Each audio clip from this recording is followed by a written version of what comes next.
there are few people who go through this life support. Now, what do you call that? Is that a period the person is there? And also when you're talking about samadhi and conscious dying, one had seen in India there was a way people used to leave the place and go to a place like Kashi and will die, the preparation for death. And in today's context, how do you see that? The preparation for death or dying gracefully or going somewhere else? And, please, and so the two questions. One is about life support. What is the state of life in the life support? See, the business of the doctors and the medical science should be to help the living. It's not for them to enter the realm of death. As you said, it's life support, not prevention of death, okay? So somewhere this line must be drawn. It would be fantastic if you could train medical professionals to be able to see when it is not so, but that would be a dangerous thing because misuse will happen. People will pull the plug on people who can't pay the bill or whom they don't like, things will happen. So, because of that, we're just allowing it to go whichever way it goes, because if you touch it, all the consequences of it you cannot control. So you support the life only with the hope that it will recover and once again it will be back to life. Nobody is supporting it with the intention that you just want to put it on the machines and run it forever. The hope is because a few have come back after years of comatose. And the people who love them and the families, they are hoping against hope that this person will come back. And maybe a doctor is trying to assist that. Sometimes it goes to absurd levels because nobody can take the call. Nobody is able to take the call because nobody is authorized to take the call as such. So because of that, it goes to certain levels. But life support is only with the hope they will bounce back. Now, if you observe a person in comatose, there are two types of people. With one type of people, the body is refusing to respond, but their mind and emotion is active. This is torture. Sadhguru, this is not exactly true. Sometimes the family, the people, the doctors together, all of them somehow almost sure, and I've seen such situations, that the person is not going to come back. But there is a kind of human consciousness, a kind of guilt, a kind of responsibility, a kind of love keeps the person in that state. What I wanted you to, throw light on is what is the state of this life at that point? With this, because the life is not manifesting itself through this body. And neither it has taken, if you talk about rebirth or reincarnation on another life, it has not done that. So what is the state of this life? Above all these things that you mentioned, there is a law. If you pull the plug, there is a law for that. And that's what I was coming to. There are two conditions in this. In one condition, the body has become inert, that you're not able to get the body going. But the one who is within, the mind is active, emotion is active, all perceptions are there. This is torture because the body is refusing to move.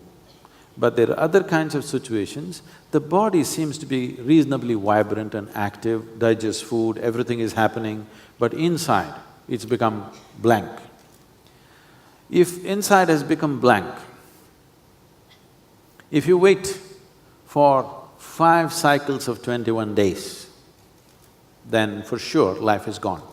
But body can be still kept alive because of various medical processes, you're keeping it going. Body may not dwindle because body is still strong. Without a life, you're just keeping a body alive. This is like an empty shell, but shell is kept alive. This is not a good thing to do.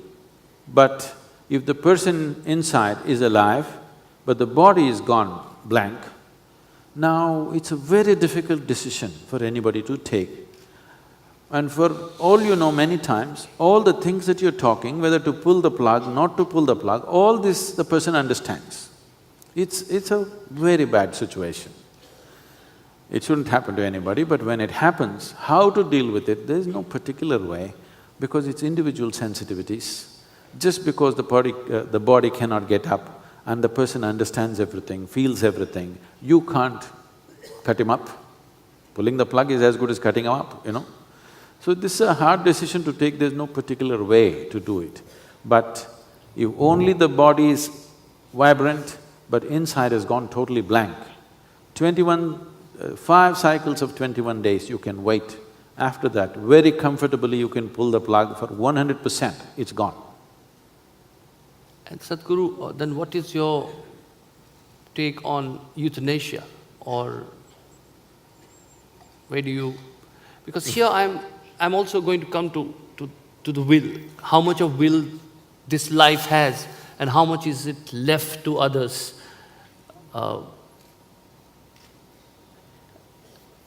Your point about euthanasia.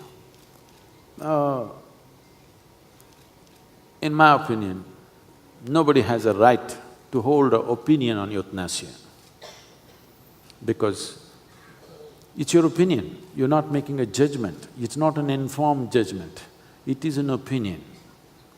As I said, if life is gone but only body is there, you can pull the plug, but still, for the people around, including the doctor and the relatives and whoever that person means something to them, they see the body is good, the heart is beating good, all the parameters are good.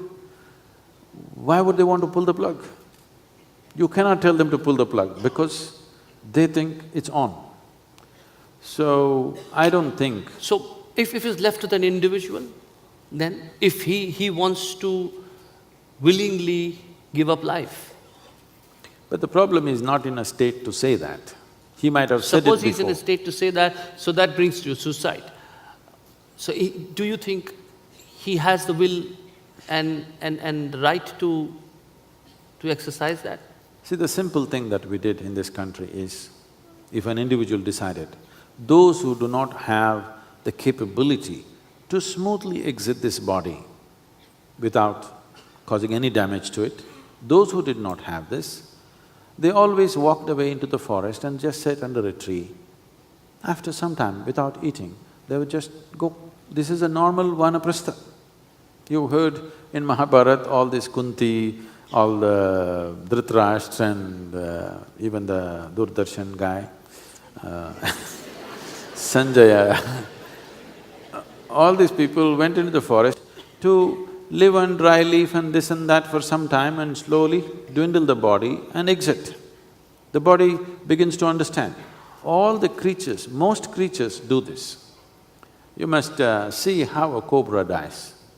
It's unfortunate that no documentation about these things have been done. If a cobra realizes it's time to die, it will go up to some place where it will not be eaten by predators and things. Usually it'll climb up a tree and sit on one branch, and it just sits on the branch and that's it. In about 20 to 25 days, it will die. Because a cobra can easily exist, its normal meal itself is spaced out somewhere between 11 to 15 days.